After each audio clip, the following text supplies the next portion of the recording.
Some philosophers wrote about love, some about beauty, some about the immortal soul. Bias of Priene? He gave humanity a one-star Yelp review. Most men are bad.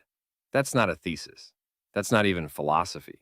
That's a rage-quit note taped to the fridge of civilization. Imagine living long enough, meeting enough people, and deciding, yeah, the sample size is large. The verdict is in.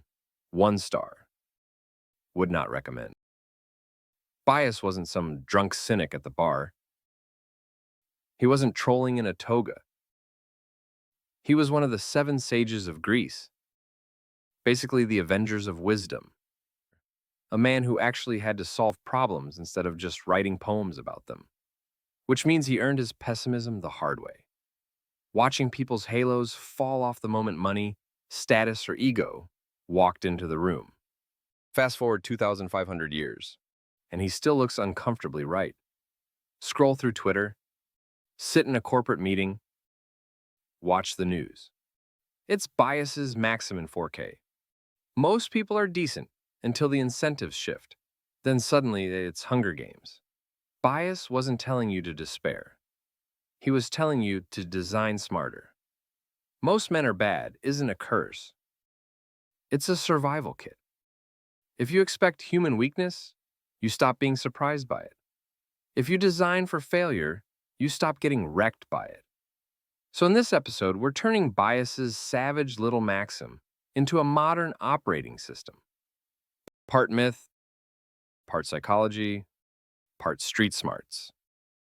We'll talk Trojan horses, shady merchants, cognitive biases, and how to stop being free lunch on someone else's plate. Call it misanthropy with a plan. Chapter 1. Who was Bias, really? And why he roasted the species? So let's set the stage. Bias of Priene, 6th century BCE, west coast of Asia Minor. The ancient equivalent of a messy neighborhood where politics, trade, and egos constantly crashed into each other. Unlike a lot of philosophers, Bias wasn't some temple-dwelling mystic whispering riddles. He was in the mud, lawyer, statesman, negotiator. He saw people up close, contracts broken, bribes handed under tables, fake smiles plastered on before votes. If philosophy had a Yelp account, Bias was the guy leaving reviews after court hearings. And his greatest hit? Most men are bad, not evil, not demonic, just bad at the basics. Keeping promises, resisting greed, staying loyal when someone waves a shinier deal. Bias didn't just drop one maxim and walk away either. He had a whole collection of verbal knives. Gain gotten by unjust means is loss. Translation, if you cheat to win, you already lost. Office shows the man. Translation, power doesn't corrupt, it reveals. Make wisdom your provision for the journey. Translation, pack brains, not just bread. The 7 sages of Greece were famous for short, sharp lines like these. They didn't write 600-page books. They left grenade-sized sentences. And Bias's grenade was simple. Stop pretending people are naturally noble. They're not. They're mostly meh. Now here's the twist. Bias didn't say this to wallow in misery. He said it so you could operate with eyes open. It's a weather report. The skies are stormy, carry an umbrella. Humanity is unreliable, carry a plan. So when he says, most men are bad, he's not being edgy. He's giving you a compass. Assume people default to self-interest, and you'll survive more often than you get eaten alive. Chapter 2. What did bad mean? Not cartoon villainy. When Bias says most men are bad, he's not picturing mustache-twirling supervillains tying maidens to train tracks. He's talking about the ordinary, everyday mediocrity of the human species. Bad means unreliable when it counts. Nice at lunch until there's money on the table, until a better offer. Honest until they think no one's watching. It's not Darth Vader. It's your coworker who forgets to reply all. It's your friend who suddenly ghosts when moving day arrives. It's the politician who cries about family values while keeping a burner phone. And here's the kicker. Modern psychology backs him up with receipts. Self-serving bias. We all edit the story so we're the hero even when we're the problem. Confirmation bias. We don't seek truth, we seek validation. Authority bias. Slap a lab coat or a fancy title on someone, and people will follow them into nonsense. No pitchforks required. Just a normal brain plus a sketchy incentive. That's all it takes. Bias saw it centuries before Kahneman and Tversky won Nobel Prizes for it. People don't need horns to be bad. They just need pressure. Put them in a corner and they'll slip into self-preservation mode faster than you can say limited time offer. So bad wasn't cosmic evil. It was a design flaw, a factory setting. Left unchecked, people default to self-interest even if it burns the group. And here's the real horror comedy of it. You're not just surrounded by this bias, you are this bias. Every time you cut corners because no one's watching, every time you justify your slip-ups with, well, everyone else does it, you're proving bias right. You're not above the maxim. You're Exhibit A. Chapter 3. The ancient world was a lab, and humanity failed QA. Bias didn't invent cynicism out of nowhere. He lived in a time where humanity kept running stress tests on itself and failing spectacularly. Merchants shaved coins and weights. Politicians swapped loyalty for bribes.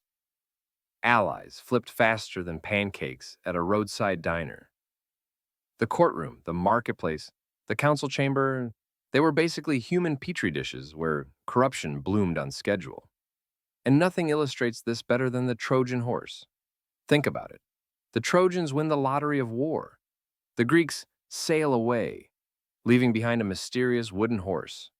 Half the city says, guys, this is obviously a trap. The other half? Don't be so negative. It's probably a gift from Athena.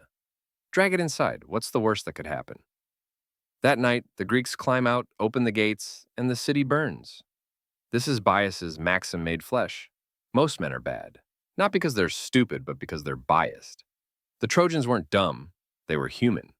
They wanted the story that made them feel good. Victory, glory, divine favor. That was easier to believe than the ugly truth. Modern psychology has a name for this: normalcy bias. The tendency to downplay danger and believe tomorrow will be just like today. Add in groupthink, the pressure to agree with the crowd even when you smell smoke, and you've got a recipe for wooden horses rolling straight through the front gates of your life. Bias looked around at his world and saw the same dynamic in smaller forms every day.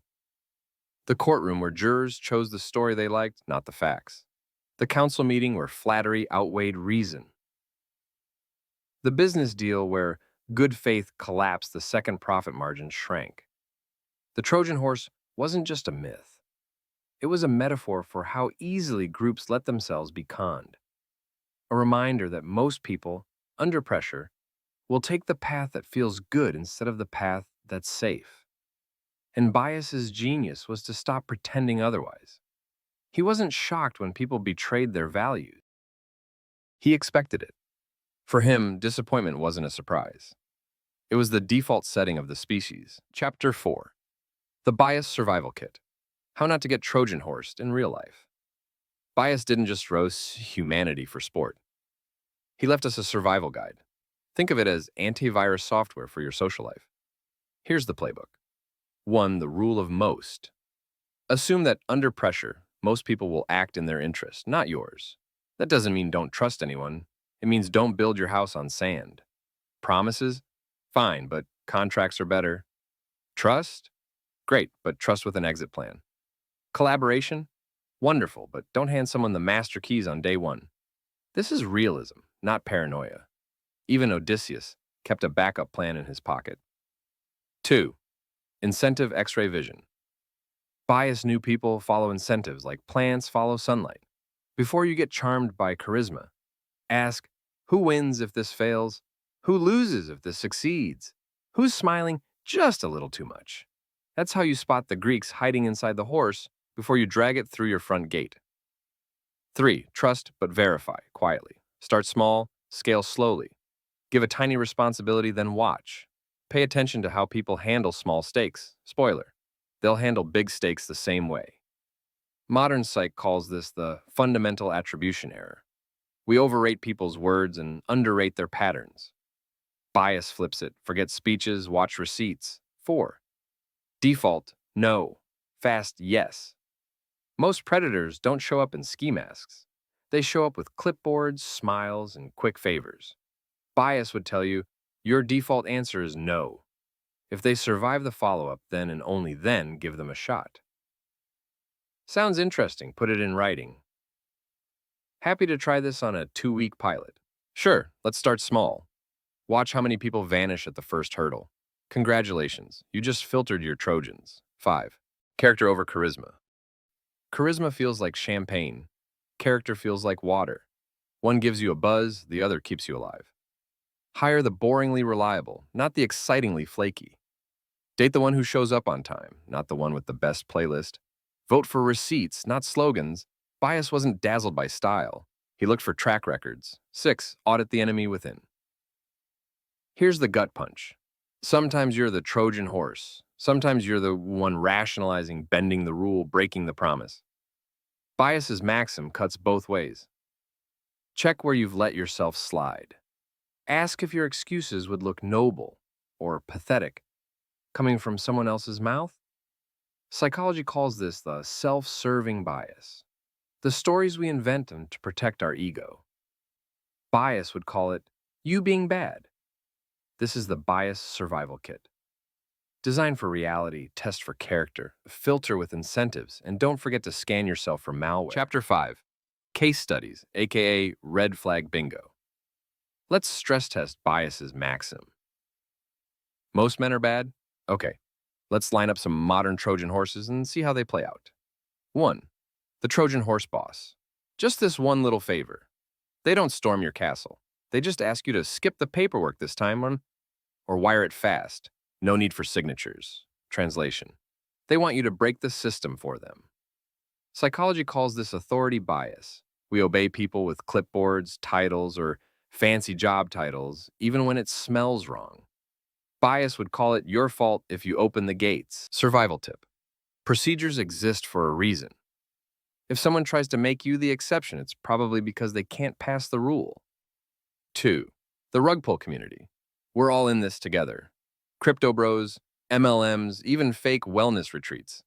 They build trust by chanting, "We're a family," while hiding the horse full of hidden fees, disappearing admins, and staged testimonials. That's in-group bias at work. We feel safe if we think we're part of a tribe. But remember, the Trojans also sang Kumbaya outside Troy's walls. Survival tip. If family is their sales pitch, check their refund policy. If community needs a countdown timer, it's not a community. It's a scam. 3. The "we're family here" job. Trojan horse disguised as a paycheck. Every toxic workplace ever. We're not coworkers, we're family. Translation. We won't pay you enough, and we expect you to stay at dinner until midnight. Psychologists call this exploitation of social identity, when companies hijack the need to belong to justify mistreatment. Bias would roll his eyes so hard you'd hear it in Priene. Survival tip. Real family feeds you. Fake family bleeds you. Measure culture by contracts, not slogans. 4. The spiritual shortcut. Trojan horse with incense. Ever notice how some gurus insist that logic is toxic and only they can free you? Whether it's a self-help cult, a thought leader, or a productivity influencer with a suspicious merch line, they're betting on your confirmation bias. They feed you exactly what you want to hear, then lock the gates from the inside. Survival tip. If someone can't handle questions, you're not in a community, you're in a cage. 5. The Trojan within. Self-deception. The ugliest horse is the one you build for yourself. I'll start saving next month. It's not that toxic, I can handle it. I deserve this one little exception. That's your cognitive dissonance dressing up in wooden armor. Bias would laugh, because even if everyone else were good, you'd still Trojan horse yourself into trouble. Survival tip. Don't just guard against others. Guard against your own rationalizations. They're the smoothest liars you'll ever meet. So yeah, Bias wasn't exaggerating. Most men are bad isn't about mustache-twirling villains. It's about the slow grind of incentives, biases, and loopholes that turn good people into Trojan horses. Chapter 6. The line between realism and rot. Don't become bad yourself. Here's the danger with Bias's maxim. Once you start seeing the world as most men are bad, it's tempting to just marinate in bitterness. You turn into that guy at the bar, ranting about sheeple while triple texting his ex. Don't do that. Bias wasn't a doomer. He was a strategist. Because yes, most people bend under pressure. But if you treat everyone like a scammer in waiting, you lock yourself in your own Trojan horse, peeking through the cracks, too paranoid to step outside. That's not wisdom. That's rot. So, how do you keep Bias's realism without becoming unbearable at dinner parties? 3 guardrails. 1. Most doesn't equal all. Bias said most, not all. Don't forget the statistical wiggle room. There are still humans who will keep a promise when no one's watching. They're rare, but they exist. The trick is graduated trust. Don't throw your gates wide open, but don't weld them shut either. Start with the courtyard, not the throne room. Modern psychology backs this up with game theory. Cooperation works best when trust is built incrementally. You don't hand over your whole kingdom. You try a trade, see if they cheat, then scale up. 2. Play long games with long game people. Charisma can fake it for a night. Reputation can't fake it for 10 years. Bias lived in a world where reputations were currency. You burned someone once, and the whole port knew. We've got LinkedIn reviews, Glassdoor, and yes, even screenshots. Use them. Psych term? Reputation capital. It compounds like money. Find the people who play for decades, not dopamine hits, and you've found the antidote to modern men are bad. 3. Reward the rare. Here's where bias flips from cynic to sage. When someone does do the right thing at a cost, pays fair, tells the truth, admits a mistake, you don't just nod. You overpay, overthank, overkeep. Why? Because you're hacking incentives in the opposite direction. You're training your environment like a dog. Psych calls this positive reinforcement. Bias would just call it common sense. If you want more good, stop giving all your oxygen to the bad. So yeah, Bias was savage but not suicidal. His maxim wasn't an excuse to sulk, it was a design constraint. Assume storms, build a roof, but when the sun comes out, throw a party under it. Bias wasn't bitter, he was early. So here's the deal. Bias didn't invent bitterness, he invented realism. Most men are bad isn't a curse. It's not him shaking his fist at the sky, it's him leaving us a cheat code. Because once you expect people to act out of self-interest, you stop being surprised when they do. You don't waste weeks moaning about betrayal or fake friends. You saw the weather report. You packed a coat. And here's the twist. That doesn't mean hide in your cave with canned beans. It means design smarter. Contracts over promises. Systems over vibes. Guardrails over blind trust. Then, when you do meet someone good, someone who actually keeps their word, even when it costs them, you'll recognize it. You'll know it's rare. And you'll treat them like water in the desert. Bias wasn't anti-human. He was anti-disappointment.